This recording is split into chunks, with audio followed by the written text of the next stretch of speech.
Good morning students.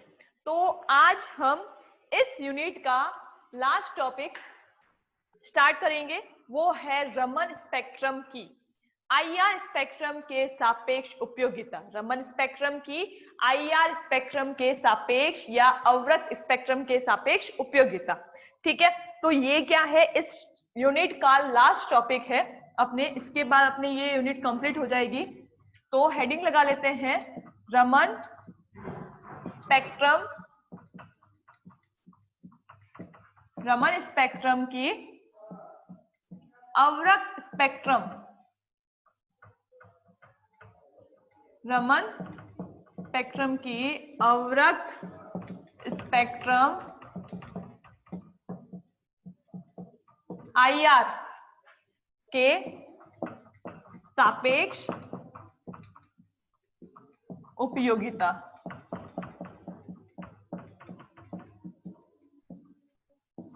Raman spectrum की अवरक्त spectrum यानी कि आईआर के सापेक्ष उपयोगिता क्या है, तो वो हम आज पढ़ेंगे। ये अपना आज का टॉपिक है। इसकी पहली उपयोगिता ये है, इसकी पहली उपयोगिता ये है कि रमन आवृत्तियां आपतित विकिरण की आवृत्तियों से अप्रभावित रहती है। रमन आवृत्तियां आपतित विकिरण की आवृत्तियों से अप्रभावित रहती है, इसलिए या अतः आपतित विकिरण की आवृत्तियों को परिवर्तित किया जा सकता है। इसलिए आपतित विकिरण की आवृत्तियों को परिवर्तित किया जा सकता है और ऐसा आईआर स्पेक्ट्रम में संभव नहीं है, जबकि रमन स्पेक्ट्रम में संभव होता है, क्योंकि रमन आवृत्तियां जो है वो आपतित विकिरण की आवृत्तियों से अप्रभावित रहती है, अतः आपतित विकिरण की आवृत्तियों को परिवर्तित किया जा सकता है। लेकिन आईआर स्पेक्ट्रम में ऐसा संभव नहीं है, लेकिन आईआर स्पेक्ट्रम में ऐसा संभव नहीं है। ठीक है, तो पहली कौन सी है, चूंकि रमन आवृत्तियां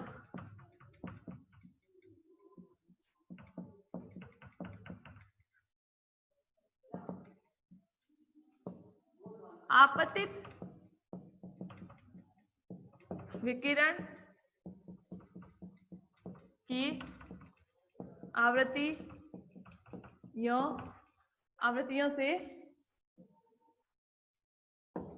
अप्रभावित रहती है।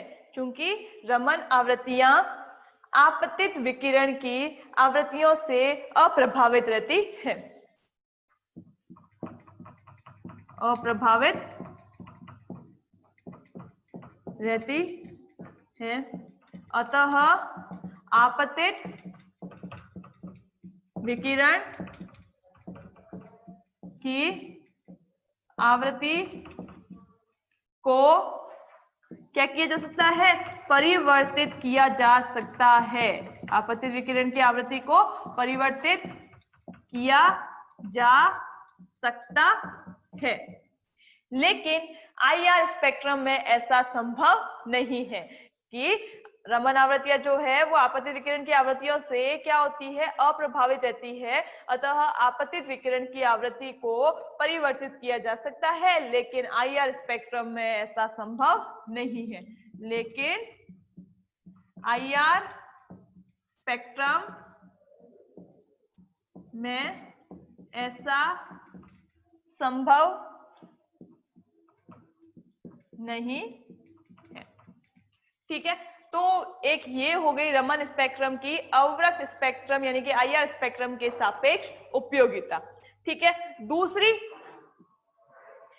इसकी उपयोगिता क्या है कि रमन स्पेक्ट्रम जो है वो अध्रुवीय द्विपरमाणु अणुओं के लिए भी प्राप्त किया जा सकता है। अध्रुवीय द्विपरमाणु अणुओं के लिए भी रमन स्पेक्ट्रम प्राप्त किया जा सकता है, लेकिन आईआर स्पेक्ट्रम में ऐसा संभव नहीं है। आईआर स्पेक्ट्रम केवल और केवल ध्रुवीय द्विपरमाणु अणुओं के लिए प्राप्त किया जाता है। आईआर स्पेक्ट्रम केवल ध्रुवीय द्विपरमाणु अणुओं के लिए प्राप्त किया जा सकता है, लेकिन रमन स्पेक्ट्रम जो है वो अध्रुवीय, ध्रुवीय और अध्रुवीय दोनों ही प्रकृति के द्विपरमाणु अणुओं के लिए प्राप्त किया जा सकता है। जैसे, तो इसका दूसरा क्या हो गया उपयोगिता के अध्रुवीय द्विपरमाणुक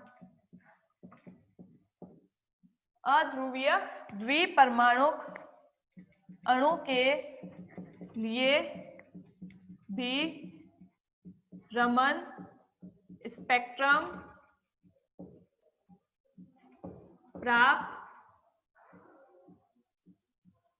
किया जा सकता है। अध्रुवीय द्विपरमाणु अणुओं के लिए भी रमन स्पेक्ट्रम प्राप्त किया जा सकता है, जैसे H2, Cl2, O2, N2 आदि। जैसे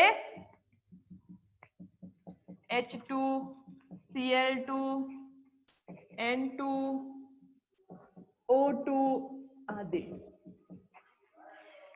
अध्रुवीय द्विपरमाणु अणुओं के लिए भी रमन स्पेक्ट्रम प्राप्त किया जा सकता है, जैसे कि H2, Cl2, N2, O2 आदि अध्रुवीय परमाणुओं के या अध्रुवीय परमाणु अणुओं के, इन अणुओं के लिए भी रमन स्पेक्ट्रम प्राप्त कर सकते हैं।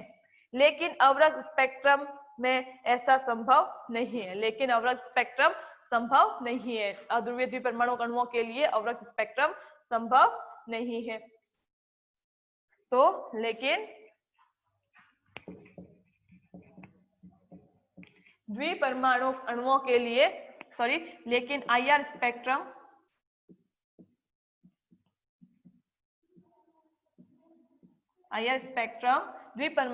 अध्रुवीय द्विपरमाणु अणुओं के लिए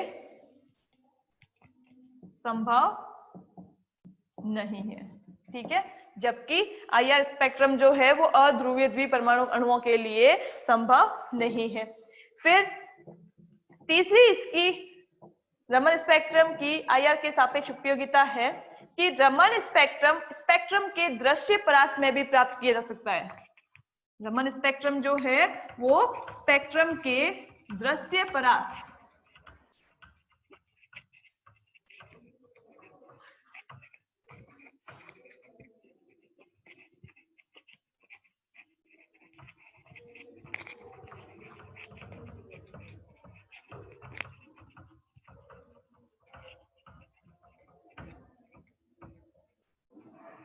रमन स्पेक्ट्रम के दृश्य परास में भी प्राप्त किया जा सकता है, जो कि आईआर स्पेक्ट्रम में संभव नहीं है।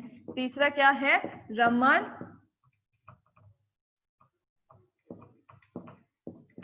स्पेक्ट्रम दृश्य परास में भी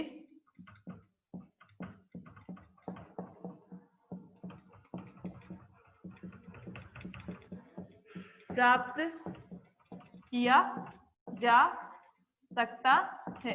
रमन स्पेक्ट्रम दृश्य परास में भी प्राप्त किया जा सकता है, जो कि आईआर स्पेक्ट्रम में संभव नहीं है। जो कि आईआर स्पेक्ट्रम में संभव नहीं है। ठीक है, तो रमन स्पेक्ट्रम जो है वो दृश्य परास में भी प्राप्त किया जा सकता है, विजिबल रीजन में भी प्राप्त किया जा सकता है, लेकिन आईआर स्पेक्ट्रम में ऐसा संभव नहीं हो सकता है। फिर इसका चौथी इसकी उपयोगिता ये है रमन आईआर स्पेक्ट्रम के सापेक्ष कि ठोस, द्रव व गैस तीनों अवस्थाओं हेतु रमन स्पेक्ट्रम प्राप्त किया जा सकता है। ठोस, द्रव व गैस तीनों अवस्थाओं हेतु रमन स्पेक्ट्रम प्राप्त किया जा सकता है, लेकिन आईआर स्पेक्ट्रम केवल गैसीय अवस्था हेतु ही प्राप्त कर सकते हैं, जिसमें ठोस और द्रव का आईआर स्पेक्ट्रम काफी विस्तृत या डिफ्यूज होता है। अतः इस वजह से वो आणविक संरचना निर्धारण हेतु उपयोगी नहीं है। ठीक है, तो ठोस, द्रव व गैस, चौथा इसका क्या है उपयोगिता रमन स्पेक्ट्रम की? ठोस, द्रव व गैस तीनों अवस्थाओं के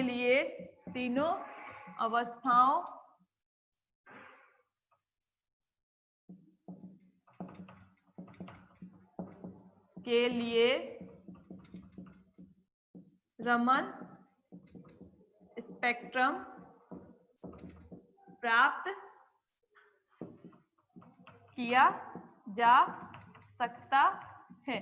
ठोस, द्रव व गैस तीनों अवस्थाओं के लिए रमन स्पेक्ट्रम प्राप्त किया जा सकता है, लेकिन IR स्पेक्ट्रम केवल गैसीय अवस्था हेतु ही प्राप्त कर सकते हैं। लेकिन IR स्पेक्ट्रम केवल गैसीय अवस्था हेतु ही, लेकिन IR स्पेक्ट्रम जो है वो केवल गैसीय अवस्था हेतु ही प्राप्त कर सकते हैं, प्राप्त हेतु ही प्राप्त कर सकते हैं। लेकिन IR स्पेक्ट्रम जो है वो केवल गैसीय अवस्था हेतु ही प्राप्त कर सकते हैं, जिनमें ठोस व द्रव का IR स्पेक्ट्रम काफी विस्तृत या डिफ्यूज होता है, जिनमें ठोस व द्रव का IR स्पेक्ट्रम जो है काफी विस्तृत या कह सकते हैं डिफ्यूज, काफी विस्तृत या डिफ्यूज्ड होता है। अतः आणविक संरचना का निर्धारण में ये अनुपयोगी है। अतः यह आणविक संरचना निर्धारण में अनुपयोगी है। अतः आणविक संरचना निर्धारण, आणविक संरचना निर्धारण में क्या है? अनुपयोगी है।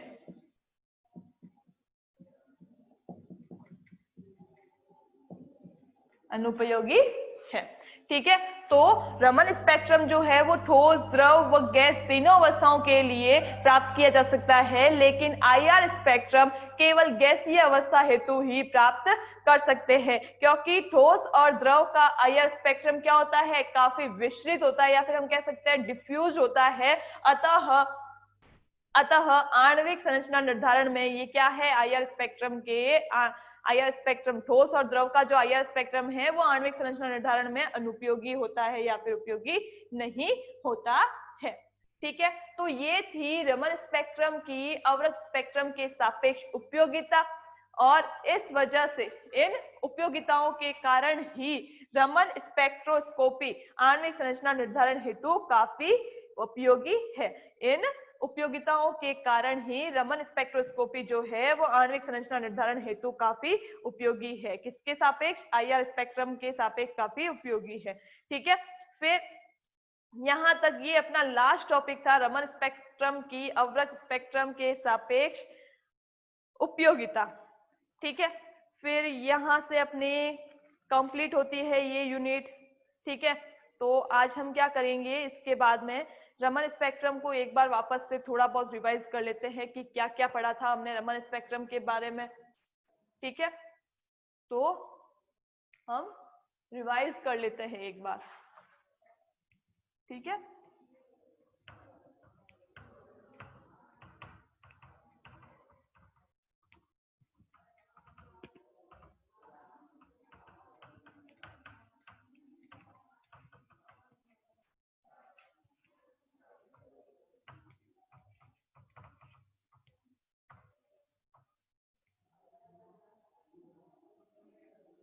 देखिए जब हमने रमन स्पेक्ट्रोस्कोपी स्टार्ट की थी या रमन स्पेक्ट्रम स्टार्ट किया था, तो हमने पढ़ा था कि रमन स्पेक्ट्रोस्कोपी या रमन स्पेक्ट्रम जो है वो ध्रुवीय और अध्रुवीय दोनों ही प्रकृति के पदार्थों के द्वारा दर्शाया जाता है। ठीक है, फिर रमन स्पेक्ट्रम में हमने क्या पढ़ा था कि यदि किसी पदार्थ पर एकल वर्णी प्रकाश विकिरण आपतित की जाती है, तो वो एकल वर्णी प्रकाश विकिरण पदार्थ के साथ अंतःक्रिया करके क्या हो जाती है? प्रकीर्णित हो जाती है। यदि किसी पदार्थ पर एकल वर्णी यदि किसी पदार्थ पर एकल वर्णी प्रकाश विकिरण आपतित की जाती है तो ये एकल वर्णी प्रकाश विकिरण इस पदार्थ के साथ अंतःक्रिया द्वारा क्या हो जाती है, प्रकीर्णित हो जाती है। क्या हो जाती है, प्रकीर्णित हो जाती है। अब इस आपतित विकिरण की या इस प्रकीर्णित विकिरण की आवृत्ति, इस प्रकीर्णित विकिरण की आवृत्ति इस आपतित विकिरण की आवृत्ति के समान भी हो सकती है। क्या हो सकती है, समान भी हो सकती है। इससे उच्च भी हो सकती है ये, और या इससे निम्न भी हो सकती है। ठीक है, तो इस प्रकीर्णित विकिरण की आवृत्ति आपतित विकिरण की आवृत्ति के समान भी हो सकती है, उच्च भी हो सकती है, और क्या हो सकती है, निम्न भी हो सकती है। ठीक है, फिर आपतित विकिरण की आवृत्ति और प्रकीर्णित विकिरण की आवृत्ति के अंतर को क्या कहते हैं, रमन शिफ्ट कहते हैं। आपतित विकिरण की आवृत्ति और प्रकीर्णित विकिरण की आवृत्ति को रमन आवृत्ति या रमन शिफ्ट कहते हैं। और रमन शिफ्ट को किससे दर्शाते हैं, डेल्टा न्यू से दर्शाते हैं। और डेल्टा न्यू बार बराबर क्या होती है, डेल्टा न्यू इक्वल टू क्या होता है, new I minus nu S. New आई क्या है, आपतित विकिरण की आवृत्ति है, और न्यू एस क्या है, इस प्रकीर्णित विकिरण की आवृत्ति है, जिसे क्या बोलते हैं, न्यू स्कैटर्ड, और ये क्या है, न्यू इंसिडेंट है। ठीक है, तो रमन शिफ्ट डेल्टा न्यू बराबर क्या आया था अपने पास, nu I minus nu R, nu I minus nu S आया था। ठीक है, फिर हम रमन शिफ्ट को पदार्थ के साथ अंतःक्रिया द्वारा रमन शिफ्ट को तीन प्रकार से दर्शा सकते हैं। पहला देखिए, डेल्टा न्यू बराबर new I minus nu S अगर 0 के बराबर है तो हमको रेले प्रकीर्णन प्राप्त होता है। कौन सा प्रकीर्णन, रेले प्रकीर्णन प्राप्त होता है। और अगर delta nu is equal to nu I minus nu S is greater than 0 है तो हमको कौन सा, स्टॉक प्रकीर्णन प्राप्त होता है ना। और अगर डेल्टा न्यू जो है वो किसके बराबर है, उस डेल्टा न्यू जो है अगर 0 से कम है तो क्या होगा, एंटी स्टॉक या प्रति स्टॉक प्रकीर्णन प्राप्त होता है। ठीक है, तो ये रमन शिफ्ट के बारे में थी थोड़ी कुछ बातें।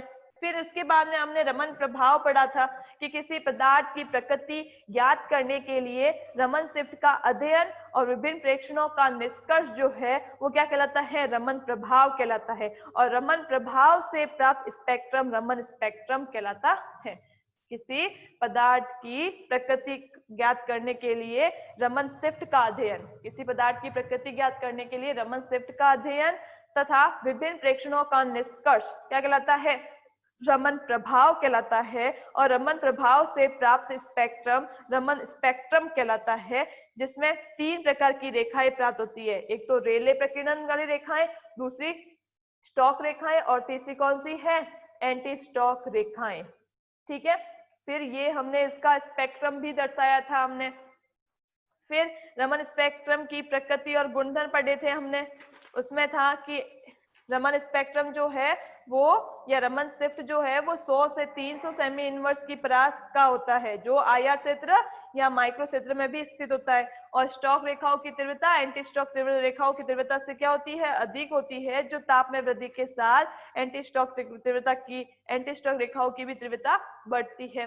फिर हमने पढ़ा था रमन स्पेक्ट्रम में ध्रुवणता की संकल्पना के बारे में पढ़ा था। तो रमन स्पेक्ट्रम में ध्रुवणता की संकल्पना क्या थी, ये जो द्विध्रुव आघूर्ण म्यू है वो क्या होता है कि जब हम किसी अणु को विद्युत क्षेत्र में रखते हैं तो क्या होता है, अणु के इलेक्ट्रॉन धनात्मक ध्रुव की ओर और नाभिक ऋणात्मक ध्रुव की ओर विस्थापित होते हैं। तो इस विपरीत विस्थापन से क्या होता है, अणु में एक प्रेरित द्विध्रुव आघूर्ण उत्पन्न होता है, और जिससे अणु क्या हो जाता है, ध्रुवित हो जाता है। विपरीत दिशा में विस्थापन के कारण अणु के इलेक्ट्रॉन और नाभिक के विपरीत दिशा में विस्थापन के कारण अणु में प्रेरित द्विध्रुव आघूर्ण उत्पन्न होता है, जिससे अणु क्या हो जाता है, ध्रुवित हो जाता है। और ये प्रेरित द्विध्रुव आघूर्ण विद्युत क्षेत्र ई और अणु की ध्रुवणता पर निर्भर करता है। तो म्यू इज इक्वल टू क्या आया था, ई इंटू अल्फा आया था, और ई की वैल्यू अपने पास क्या आई थी, E mu is equal to alpha into E naught sine 2 pi nu T. दिखाई नहीं दे रहा है यहाँ पे, फ्लैश आ रहा है उस वजह से, तो मैं इस साइड लिख रही हूँ। न्यू इज इक्वल टू क्या आया था अपने पास, alpha into E naught sine 2 pi nu T, E naught sine 2 pi nu T. फिर हमने ध्रुवणता, ये क्या है, अल्फा क्या है, ध्रुवणता है, और ध्रुवणता पर हमने कंपन का प्रभाव और फिर किसका प्रभाव पड़ा था, घूर्णन का प्रभाव पड़ा था। तो कंपन के प्रभाव से हमारे पास अल्फा की वैल्यू क्या आई थी, कंपन के प्रभाव से हमारे पास म्यू क्या आया था, देखिए कंपन प्रभाव से हमारे पास म्यू आया था alpha naught E naught sine 2 pi nu T, alpha naught E naught sine 2 pi nu T plus E naught beta dash half plus E naught beta dash half cos nu cos 2 pi nu minus 2 nu R. ये किसके लिए है, घूर्णन के लिए है, ठीक है। पहले हम घूर्णन प्रभाव की बात करते हैं, ठीक है, ध्रुवणता पर हम घूर्णन प्रभाव की बात करते हैं। तो ध्रुवणता पर घूर्णन प्रभाव के लिए देखिए क्या आता है, न्यू बराबर alpha naught E naught sine 2 pi nu T plus E naught beta dash half cos 2 pi nu minus 2 nu R, cos 2 pi nu minus 2 nu R cos 2 pi nu minus 2 nu R T into E naught T minus E naught beta dash half cos 2 pi nu plus 2 nu R into T, nu plus 2 nu R into T. तो ये क्या था, alpha यानी कि ध्रुवणता पर घूर्णन का प्रभाव, जिससे ध्रुवणता क्या हो जाती है, परिवर्तित हो जाती है। तो परिवर्तित ध्रुवणता से प्रेरित द्विध्रुव आघूर्ण म्यू की वैल्यू क्या आई, alpha naught E naught sine 2 pi nu T plus E naught beta dash plus into E naught beta dash into half cos 2 pi nu minus 2 nu R into T E naught beta dash into half cos 2 pi nu plus 2 nu R into T, ठीक है। फिर कंपन spectrum पर, sorry, ध्रुवणता पर कंपन spectrum की बात करें तो ध्रुवणता किस तरह प्रभावित होती है, किस तरह परिवर्तित होती है, जिससे क्या होगा, हमारा द्विध्रुव आघूर्ण भी परिवर्तित हो जाएगा। तो क्या आता है, mu is equal to alpha naught E naught sine 2 pi nu T, alpha naught E naught sine 2 pi nu T plus E naught beta cos 2 pi plus half E naught beta cos 2 pi nu V minus nu into T, nu V minus nu into T minus half E naught beta cos 2 pi nu V plus nu into T, ठीक है। तो ये है कंपन के प्रभाव से है प्रेरित द्विध्रुव आघूर्ण, और ये घूर्णन प्रभाव से है प्रेरित द्विध्रुव आघूर्ण। फिर उसके बाद में हमने रमन स्पेक्ट्रम के बारे में पढ़ा था, जिसमें हमने रमन स्पेक्ट्रम की रेखाओं और उसकी तरंग संख्या डेल्टा न्यू बार के बारे में पढ़ा था। तो हमको दो तरह के रमन स्पेक्ट्रम प्राप्त हुए, एक तो विशुद्ध घूर्णन रमन स्पेक्ट्रम और दूसरा कौन सा था, विशुद्ध कंपन रमन स्पेक्ट्रम, ठीक है। विशुद्ध घूर्णन रमन स्पेक्ट्रम के लिए न्यू बार की वैल्यू क्या थी, B J into J plus 1। विशुद्ध घूर्णन रमन स्पेक्ट्रम के लिए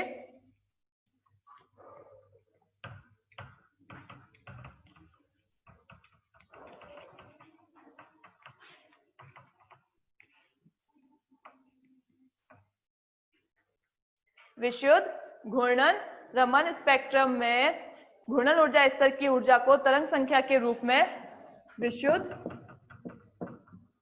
घूर्णन रमन स्पेक्ट्रम,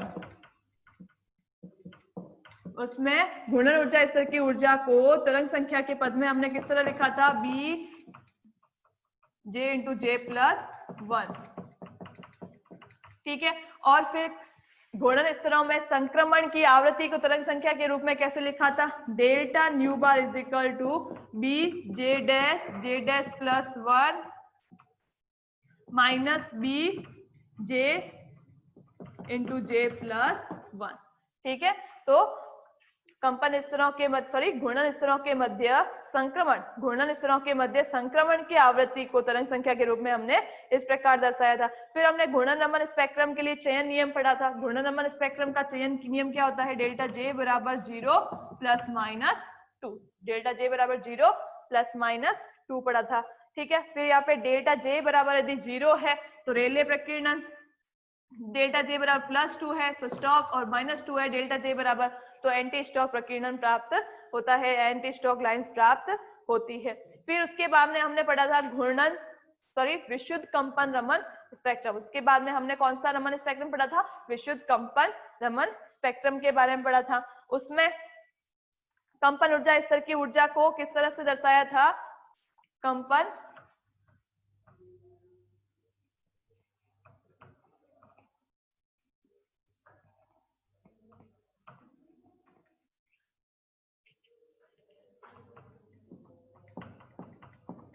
कंपन ऊर्जा स्तर की ऊर्जा को हमने किस तरह से दर्शाया था? E V is equal to V plus half H C omega E bar minus V plus half का whole square H C X E omega E bar plus dash dash dash. ठीक है, तो ये क्या था? कंपन स्तर की या कंपन स्तर की ऊर्जा स्तर, कंपन ऊर्जा स्तर की ऊर्जा को हमने इस तरह से दर्शाया था, v plus half H C omega E bar minus V plus half का whole square H C X C omega E bar. ठीक है, फिर हमने पढ़ा था कि यदि अणु v से v डैश में संक्रमण करता है तो उस संक्रमण की ऊर्जा को हम किस तरह से दर्शाते हैं? तो देखिए, delta E V is equal to V dash plus half H C omega E bar minus V dash plus half का whole square H C X E omega E bar plus dash dash dash minus V plus half H C omega E bar minus V plus half का whole square H C X E omega E bar plus dash dash dash. तो ये क्या थी? यदि अणु V से V dash में संक्रमण करता है तो उस संक्रमण की ऊर्जा को हमने इस तरीके से दर्शाया था। ठीक है, इस तरीके से दर्शाया था। फिर हमने विशुद्ध कंपन रमन स्पेक्ट्रम के लिए चयन नियम की बात की थी। तो चयन नियम क्या आया था अपने पास? डेल्टा V बराबर plus minus 1 plus minus 2 plus minus 3 plus minus 3 plus minus 4 ऐसे ही आगे। लेकिन क्या होता है, ये जो प्लस माइनस 2 और प्लस माइनस 3 और प्लस माइनस 4 ये जो संक्रमण है, उच्च संक्रमण जो है, इनकी प्रायिकता क्या होती है? निरंतर घटती है। लेकिन डेल्टा वी बराबर plus minus 2 plus minus 3 plus minus 4 इन उच्च संक्रमणों की प्रायिकता जो है वो निरंतर घटती है। अतः इन संक्रमणों को उपेक्षित किया जाता है, नगण्य मान लिया जाता है। अतः अब रमन स्पेक्ट्रम का चयन नियम क्या आता है? डेल्टा वी बराबर प्लस माइनस 1। ये क्या है? रमन स्पेक्ट्रम का चयन नियम। वैसे तो ये सारे संक्रमण मान्य होते हैं, लेकिन इनकी इन उच्च संक्रमणों की आवृत्तियां जो है वो प्रायिकता जो है वो निरंतर घटती जाती है। इस वजह से इनको क्या कर लिया जाता है? उपेक्षित मान लिया जाता है। तो डेल्टा वी बराबर क्या आता है? प्लस माइनस 1 आता है। ठीक है, फिर कंपन संक्रमण और कंपन संक्रमण ऊर्जा के बारे में हमने पढ़ा था। ठीक है, और लास्ट टॉपिक था अपने रमन स्पेक्ट्रम की अवरक्त स्पेक्ट्रम के सापेक्ष उपयोगिता, जो हमने आज पढ़ी है। ठीक है, तो ये था अपने रमन स्पेक्ट्रम के बारे में इतना कुछ। ठीक है, और उससे पहले हमने आईआर स्पेक्ट्रम पढ़ा था। तो आईआर स्पेक्ट्रम की ये जो यूनिट है कंप्लीट होती है अपने। तो फिर हम कल से नई यूनिट स्टार्ट करेंगे। आज के लिए बस इतना ही।